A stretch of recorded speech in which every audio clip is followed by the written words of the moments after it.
Parlamento de Israel vota mudança no governo e saída de Netanyahu neste domingo. Entenda como esse cenário se formou. Impasse começou em 2018 com divergências na coalizão que mantinha o primeiro-ministro no poder. Nova aliança, se confirmada, terá o desafio de manter a unidade mesmo com partidos tão diferentes. Israel define neste domingo 13 se o país encerrará 12 anos consecutivos de poder do primeiro-ministro Benjamin Netanyahu para dar início a um novo governo, formado por uma ampla coalizão que vai de nacionalistas judeus de direita a políticos árabes israelenses. O Knesset, nome em hebraico do parlamento israelense, vota se aprova ou rejeita essa aliança costurada por Yair Lapid, político centrista e um dos principais opositores de Netanyahu. Em 2 de junho, ele conseguiu firmar uma união majoritária ao ganhar apoio do direitista Naftali Bennett, em uma coalizão antes vista como improvável. Para que esse novo governo seja efetivado, a maioria parlamentar deverá aprovar essa aliança. Caso contrário, e Netanyahu luta para isso, os israelenses serão empurrados para um 5º processo eleitoral em pouco mais de 2 anos. Nesta reportagem, você vai entender. Um dos políticos mais proeminentes de Israel, Netanyahu se tornou o premier com maior tempo de mandato na história de Israel.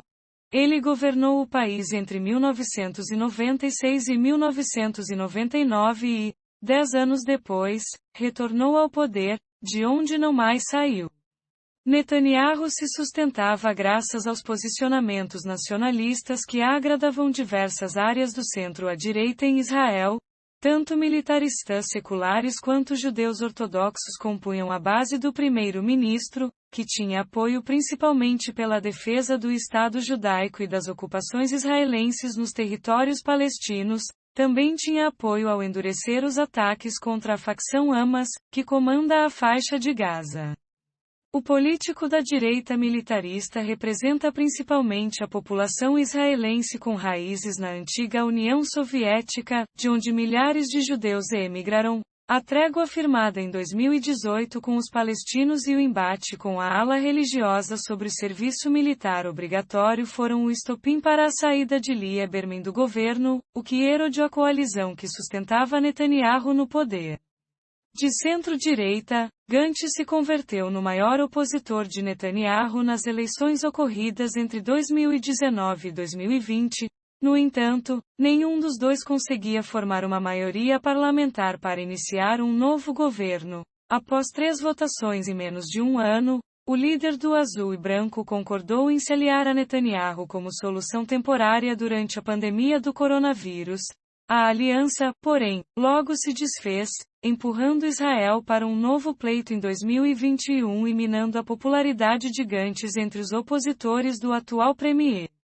Ex-apresentador de TV, Lapid ganhou popularidade entre os opositores de Netanyahu entre 2020 e 2021 e se tornou o maior líder do bloco anti-governo. Seu partido conseguiu uma votação muito alta nas eleições de março, mas o político centrista teria de formar alianças consideradas improváveis entre esquerda e direita, nacionalistas e árabes, para tirar o premier do poder.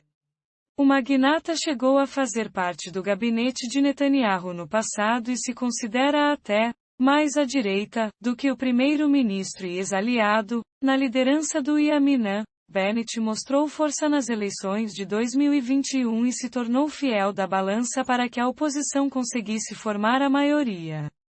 Os sinais de que a situação política em Israel era de crise ficaram mais fortes no fim de 2018 com uma cisão na aliança pró-Netanyahu. Essa ruptura ocorreu principalmente por parte da ala mais nacionalista e militarista do governo. Os principais motivos eram: o estopim para a crise foi a saída do então ministro da Defesa, Avigdor Lieberman, antes um braço direito de Netanyahu. O político direitista pediu para deixar o cargo após a trégua com os palestinos.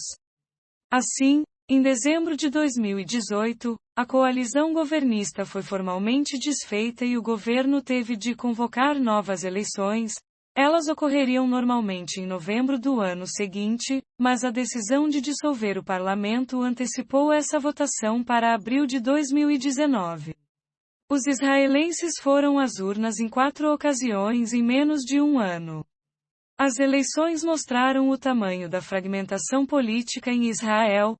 Nenhum partido conquistou, sozinho, as 61 cadeiras para controlar o parlamento, que tem 120 assentos, nas 4 eleições ocorridas entre 2019 e março de 2020. Nas 3 primeiras votações, os resultados foram muito parecidos.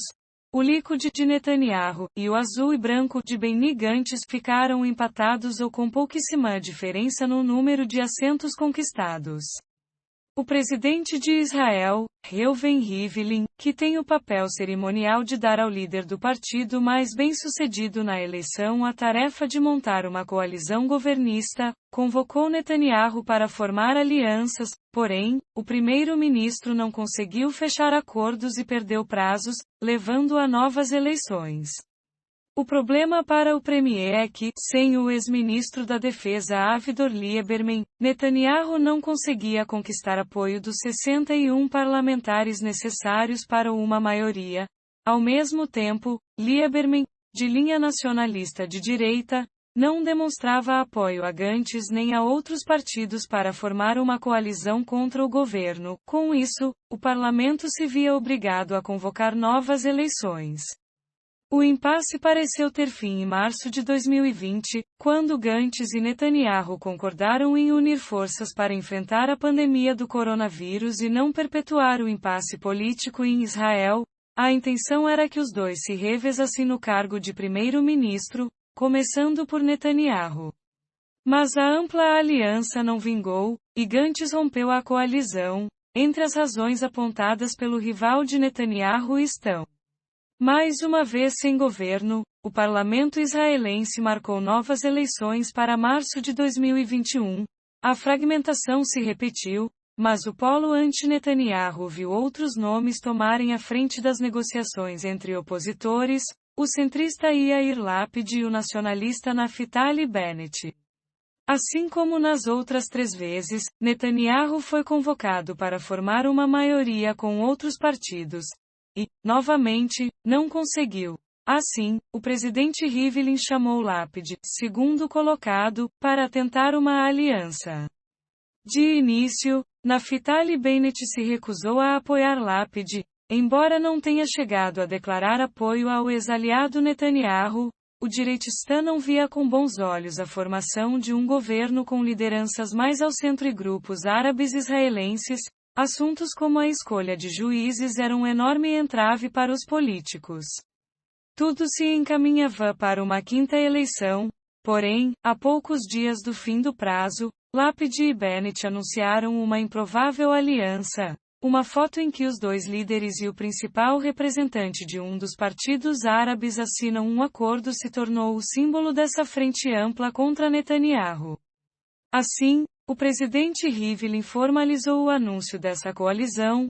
Para formar governo, o parlamento deverá ratificar essa aliança, em sessão marcada para este domingo. Mantendo-se no cargo ou não, Netanyahu precisará enfrentar os tribunais pelas acusações de suborno, fraude e quebra de confiança nos seguintes casos. O julgamento foi retomado em abril e deve se estender por semanas. Netanyahu nega todas as acusações. Os escândalos fizeram centenas de pessoas saírem às ruas no ano passado em protesto contra Netanyahu. Opositores e exploraram as acusações para minar a popularidade do premier durante os períodos eleitorais. E, ao deixar o governo, Benny Gantz mencionou a corrupção como uma das razões para romper a aliança formada meses antes. Se o parlamento aprovar essa coalizão, Netanyahu deixa o cargo e passa para a oposição. Aí, valeria o acordo dos partidos dessa nova aliança governista, que estipulou o seguinte revezamento. Nesse início de mandato, eles terão de escalar o gabinete, tarefa que não deverá ser fácil, uma vez que trata-se de uma coalizão de grupos muito distintos. A questão que fica é se essa ampla e diversificada aliança vai se sustentar pelos próximos anos. O governo de Netanyahu se desfez graças, também, a divergências internas, de partidos que não concordavam em pontos chaves como o serviço militar obrigatório. O novo governo já deverá assumir em um momento tenso com os palestinos.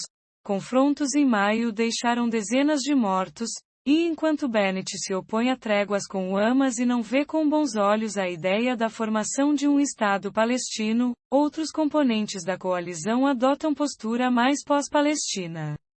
Essa divisão pode ser vista dentro das cidades de Israel, que registraram confrontos antes considerados raros entre israelenses árabes e judeus. Assim, o desafio para essa coalizão será a manutenção de uma unidade mesmo diante de divergências dos grupos tão distintos que compõem a aliança. Vídeos, notícias internacionais.